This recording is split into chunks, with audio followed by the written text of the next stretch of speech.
After spending 9 hours in the rain installing a new roof to stop the leaks that were ruining her aesthetic, I came inside soaked and shivering. My wife didn't even look up from her phone. "You stink. Go take a shower before you touch anything I paid for," she said.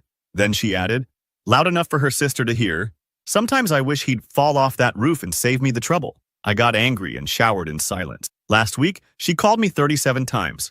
I never thought I'd be posting here, but I need to get this off my chest. Throwaway for obvious reasons. My 31M wife, Sophia, 29F, and I have been married for 5 years, together for 7. Looking back, there were red flags I ignored, but love makes you stupid sometimes. Last Tuesday, it was pouring rain, like biblical flooding type stuff. Our roof had been leaking for weeks, and Sophia kept complaining about how the water stains were completely ruining her aesthetic and making our place look tragic in her social posts. She'd been badgering me to fix it, saying she couldn't possibly invite her followers over for her little home tour series with the ceiling looking like that. So despite the weather forecast, I spent my day off tackling 9 straight hours in that downpour because I knew if I put it off again, I'd never hear the end of it. The wind was whipping. I was soaked to the bone within minutes. But I kept going because that's what you do when your house needs fixing, right? At least that's what my dad taught me. Fix what's broken. Take care of your own. By the time I finished, I was shivering so bad I could barely climb down the ladder. My fingers were pruned and numb, and I'd lost feeling in my toes around hour 6. All I wanted was a hot shower and maybe, I don't know, a thanks or some soup or literally anything that showed my wife gave half a damn about me nearly getting pneumonia to fix her precious aesthetic. I walked into our house dripping everywhere but trying to stay on the tile by the door. Sophia was sprawled on our $1,500 couch that I'm still paying off, scrolling through her phone. Her sister Willow was over, both of them drinking wine and laughing about something. Neither looked up when I came in. When Sophia finally noticed me, she didn't ask if I was okay or if the roof was fixed. She just looked at me with this disgusted expression and said she could smell me from across the room. Told me to go take a shower before I touched anything she paid for. Then, and this is what keeps replaying in my head, she turned to Willow and said loud enough to make sure I heard that sometimes she wishes I'd fall off that roof and save her the trouble. Willow laughed, like my wife wishing I would die was just a cute little joke. I stood there, rain and probably tears mixing on my face, and Sophia just went back to her phone. I wanted to scream, but instead, I just went to shower in silence, stood under that hot water for 20 minutes, trying to feel something other than this hollow ache in my chest. That night, lying next to her while she scrolled through social media with her back to me, I started thinking about our finances. I realized I couldn't remember the last time Sophia contributed to our mortgage. She works, sort of, as an influencer, but most of her money goes to clothes, makeup, and weird subscription boxes that pile up unopened. The next morning, while she was at her Pilates class, I did something I've never done before. I looked at our accounts, really looked at them, found out she's opened 3 credit cards in my name, found out she's been transferring money from our joint account to her personal one every month. Small amounts, 200 here, 300 there, money I thought was going toward our future. I texted my buddy Carter asking if we could grab a beer. Needed someone to tell me I wasn't crazy. We met at this dive bar where nobody takes selfies, and I spilled everything. The roof, the comment about wishing I'd fall, the money. Carter just listened, nursing his beer, then asked a question that hit me like a truck. What would you tell me to do if I came to you with this story? I'd tell him to run. I'd tell him his wife doesn't respect him, doesn't love him, and is using him as an ATM with construction skills. That night, Sophia asked me to hang some shelves for her office corner, said she needed them for an Instagram partnership she'd landed. When I asked about the credit cards, she exploded, started crying, saying I was trying to control her, that I didn't support her career, that all her friends' husbands helped them without questioning every little expense. The next few days were tense. I started sleeping in the guest room, started looking closer at everything, found out the emergency money she borrowed for her mom's supposed medical bills went toward a weekend trip with Willow that she posted all over social, but somehow forgot to mention. Found out the roof wasn't even leaking that badly. She'd exaggerated because she wanted to redo the ceiling with some trendy pattern she'd seen online. Yesterday, I met with a divorce attorney. Didn't tell Sophia where I was going, just said I had errand. The lawyer laid it all out, how I should document everything, how to protect what's left of my assets, what to expect. It felt surreal sitting there, planning the end of my marriage, but also like I could finally breathe again. Last night, Carter helped me move some important stuff to his place. Important documents, family heirloom, the basic go bag the lawyer suggested. This morning, I left for work, but didn't come home. Turned off my phone. Spent the day thinking, driving around, sitting in parks, trying to figure out when my life turned into this mess and how I never saw it coming. When I finally turned my phone back on around midnight, I had 37 missed calls from Sophia, not because she was worried about me, but because the dishwasher had flooded and she needed me to fix it. I didn't call back. I'm writing this from Carter's couch, trying to figure out my next move. Part of me wants to just ghost completely, but the smarter play is to follow the lawyer's advice. Document everything. Protect my finances. Make sure I don't get completely screwed in the divorce. The roof was the last straw, but it was just a symptom of the real problem. I've spent years building a life with someone who sees me as nothing but a walking wallet and handyman, someone who wouldn't care if I fell off a roof tomorrow as long as I fix the leak first. I'm done being taken advantage of. I'm done being the punchline to her jokes with Willow. I'm done watching my hard-earned money disappear into her endless pursuit of validation from strangers on the internet. This isn't going to be pretty, but for the first time in years, I feel like I'm standing up for myself. I know there's a storm coming, but I just spent 9 hours in the rain fixing a roof. I think I can handle whatever she throws at me next. We'll update when there's more to share. Thanks for reading if you made it this far. Update 1. First, I just want to say thanks for all the support on my last post. Reading your comments helped me realize I'm not crazy for feeling the way I do. Sorry for the delayed update. It's been a wild couple of weeks, so I mentioned I'd spent the night at Carter's place after the whole roof incident, and Sophia had blown up my phone with 37 calls. What I didn't mention was that not a single one of those voicemails asked if I was okay. Every single message was about the flooded dishwasher and how I needed to man up and come home to fix it. Day 2 of staying at Carter's, I woke up to 64 notifications, texts, calls, DMs on every platform we're connected on. The tone had shifted from demanding to slightly concerned. Not concerned for me, mind, but concerned about how this looked. Apparently, some of her followers had started asking where her husband was after she posted about having to call a plumber and spending $300 of our money.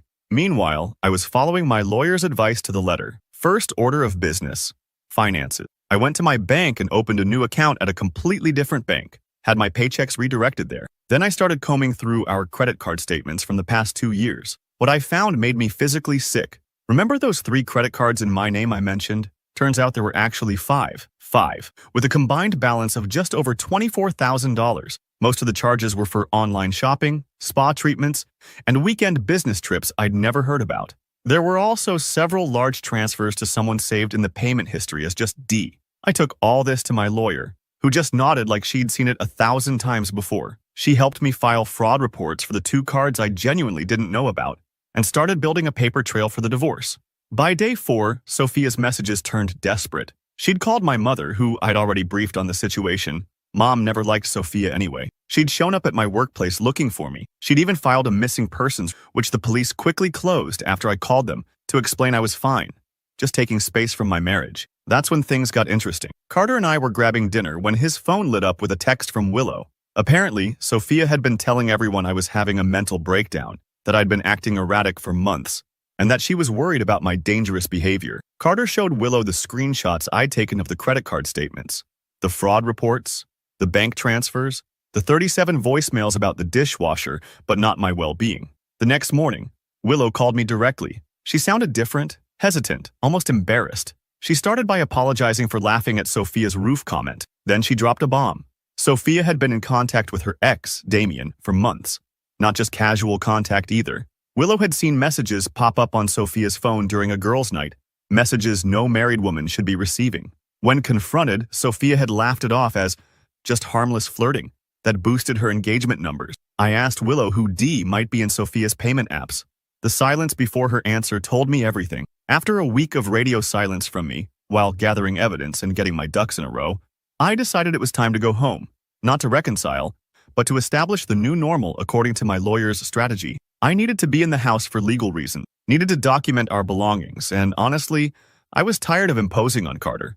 Though the man's a saint and never complained once. Walking into my own home felt strange, like I was entering a movie set of my former life. Sophia was on the couch, where else, scrolling through her phone. What else? But she jumped up when I walked in. The performance that followed would have been Oscar-worthy if it hadn't been so transparent. First came the tears and the desperate hug I sidestepped, then the rapid-fire question. Where had I been? Why hadn't I called? Did I know how worried she'd been?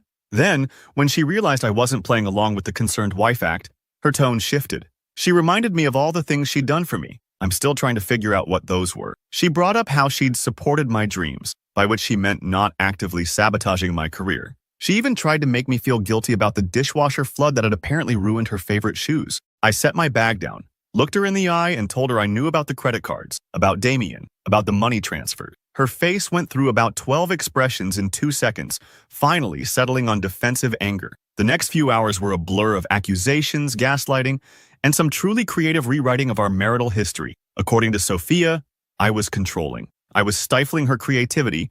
I was jealous of her success. I never supported her dreams. The greatest hits of projection, basically. When I didn't react, she changed tactics, trying to seduce me, as if that would make me forget $24,000 of debt. That night, I slept in the guest room with the door locked. In the morning, I laid out the new rules. We're living separate lives under one roof until the divorce is finalized. I'm not fixing anything else in the house. She needs to contribute to household expenses for the first time in our marriage. All joint accounts are frozen. Already done. She has 30 days to explain the credit card charges or the fraud reports stand. She thought I was bluffing. Tested me the very next day when the garbage disposal jammed. Came into my office with that fake sweet voice, asking if I could take a quick look at it. I smiled, handed her the card of a local handyman, and went back to my laptop. The look on her face was priceless, like she'd just discovered gravity wasn't real. Then came the real test. 3 days after my return, we had a massive thunderstorm. Guess what started leaking? The roof. The same roof I'd spent 9 hours fixing in the rain. Turns out, Sophia had hired someone to inspect my work while I was gone, and they'd somehow made it worse. Probably because she hired the cheapest person she could find on a TaskRabbit app. Water was dripping right onto her precious vanity setup where she filmed her makeup tutorial. She came running to me in a panic, actually grabbing my arm and trying to pull me toward the ladder in the garage. I gently removed her hand and suggested she try standing on a chair and holding a bucket since that's what she'd expected me to do for months whenever something in the house broke. Then I grabbed my jacket and went to meet Knox, my old mentor, for advice on starting my own contracting business. The psychological warfare from Sophia escalated after that. She tried turning our friends against me, but stopped when I started showing them the credit card statements. She tried working Willow as an intermediary, but that backfired when Willow took my side. She even called my mother crying, but Mom just told her she'd always seen through her act. Her final play was posting vague, sympathy fishing statuses online about going through a difficult time and discovering who's really there for you. Her followers ate it up, sending heart emojis and stay strong messages. But her real friends, the ones who knew us both, were notably silent. This morning marked 2 weeks since I came back home. I woke up to find Sophia sitting at the kitchen table, looking defeated for the first time since I've known her. No phone in sight. She pushed a folder toward me. Bank statements, showing she'd paid off 2 of the credit cards from her personal savings. It barely made a dent in what she owes, but it was the first genuine acknowledgement that she'd screwed up. Then she asked if we could talk about giving things another try. I almost laughed. Instead, I told her I'd already found an apartment and would be moving out next week. And then I showed her what I'd discovered last night. Messages between her and Damien planning a weekend together for the exact days I was missing. A weekend that never happened because she was too busy dealing with the fallout of my disappearance. She's been calling Willow for the past 3 hours straight. Willow's been texting me the highlights. Apparently, Sophia never expected consequences to actually apply to her. The lease on my new place starts Monday. Carter's helping me move. The divorce papers are ready to file. Sometimes fixing a roof isn't enough when the whole foundation is rotten. Finally, update. It's been 3 months since my last post, and honestly, I wasn't planning on writing another update. But I woke up today to a weird notification. Sophia had tagged me in an old photo from our honeymoon. First time my phone's buzzed with her name in weeks. Strange how something so small can still make your stomach drop, even when you're supposedly over it. So I figured I'd give you guys the closure you deserve after following this train wreck. Pour yourself something strong. This one's a journey. Moving into my apartment was weirdly anticlimactic. Just a regular Tuesday. Carter helped me haul the essentials, my bed, TV, clothes, and tools. The place is small, just 1 bedroom, but the rent is decent, and more importantly, there's no one here calling me useless while simultaneously demanding I fix everything. The first night, I ordered pizza, sat on my half-assembled IKEA couch, and felt something I hadn't in years. Peace.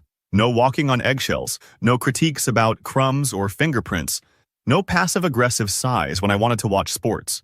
But of course, Sophia wasn't going down without a fight. First came the love-bombing texts, how much she missed me, how the house felt empty, how she'd been doing so much work on herself. Translation, she watched a few TikTok therapy videos.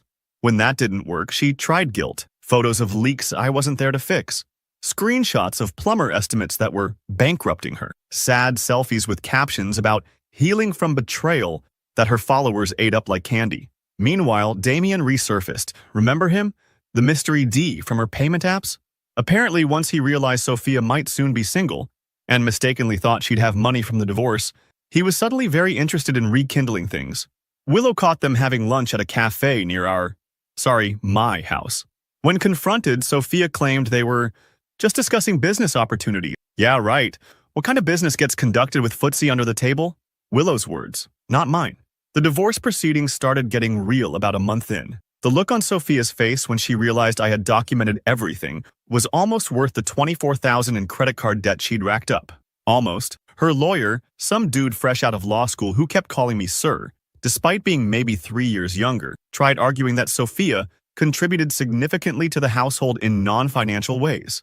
When my lawyer asked for specific examples, he mentioned her building her brand from our home and creating content that indirectly promoted my services. My lawyer, who's honestly worth every penny, simply pulled out the folder of screenshots. Sophia's comments about wishing I'd fall off the roof, texts to friends complaining about having to pretend to like my cooking, and of course, the credit card statements showing charges for services I supposedly provided, but she actually hired out behind my back. The meltdown that followed was epic. Tissues everywhere, mascara rivers, the works. Her lawyer looked like he wanted to crawl under the table. Back at the house, things were deteriorating. Literally. Remember that roof I fixed? The one that started this whole saga? Turns out Sophia's bargain bin handyman had actually damaged the underlayment, and water was now leaking into multiple rooms. She called me 15 times in one day, progressively more desperate, ending with an actual sobbing voicemail begging me to just come look at it. I sent Knox instead.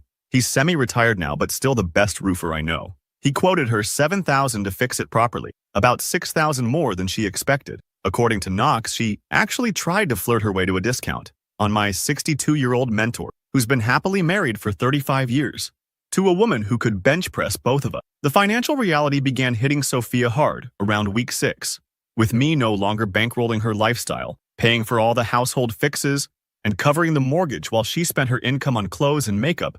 She was suddenly drowning. Her career took a hit too. Turns out authentic content about divorce doesn't sell face creams, as well as aspirational #couple goals posts. Who knew?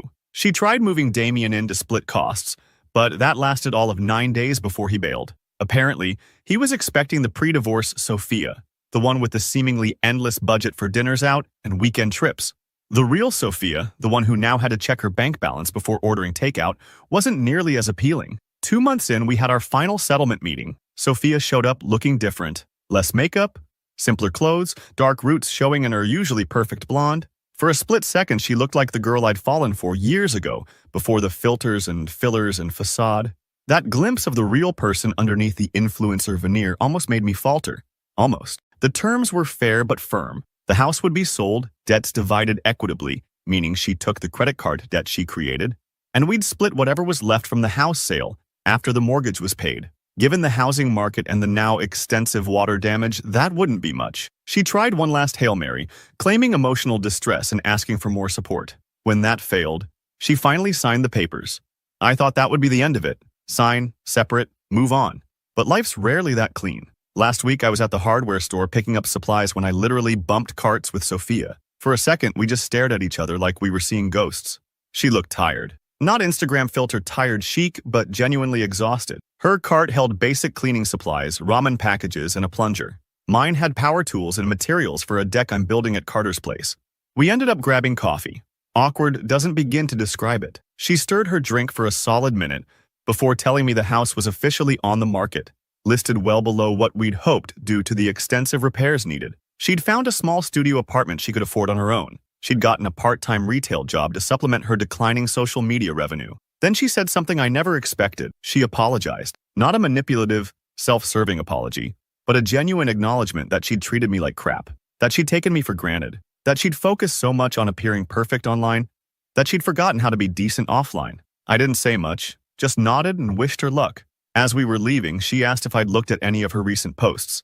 I hadn't. Had her blocked on everything since the divorce filed. She pulled up her profile and showed me her latest video. What I learned from my divorce, taking accountability. It had more views than anything she'd posted in months.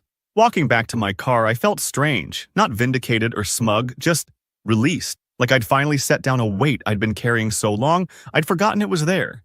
Yesterday, I finished a small roofing job for a single mom in my neighborhood. Nothing fancy, just patching some shingles damaged in the last storm. When I finished, she insisted on making me lunch, a simple sandwich and chips, eaten at her kitchen table while her kid showed me his Minecraft world. She didn't take a single photo of the fixed roof for social media, didn't mention how it would look on her feed, just smiled, said thanks, said these, and paid me fairly for honest work. As I was packing up my tools, my phone buzzed with a text from a number I didn't recognize. It was Willow. She wanted to let me know Sophia had finally come clean to their parents about everything. The credit cards, Damien, all of it. She'd moved into her studio and was actually trying to get her shit together for once. The text ended with Willow apologizing again for her part in everything and saying I deserved better than what they'd put me through. I closed my truck toolbox and looked up at the roof I'd just fixed. Solid work, no leaks, built to last. The kind of roof that doesn't need filters or followers or constant attention to do its job. Sometimes you have to tear down to rebuild. Sometimes what looks like destruction is actually the first step towards something better. I'm not saying I'm grateful for what happened. Those were 5 years of my life I can't get back. But I'm building something new now, something more weatherproof.